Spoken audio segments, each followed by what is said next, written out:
In today's video, I'm going to show you how to remove characters or unwanted elements from your images using the Remove tool. Select the Remove tool and make sure two things are checked. Sample all layers. This makes sure the tool looks at all layers in your image. And remove after each stroke.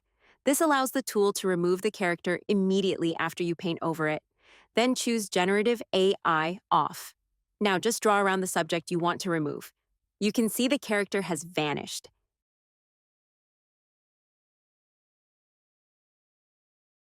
And if you choose Generative AI on and draw around the subject, AI fills in the area with something that blends seamlessly with its surroundings. And that's it.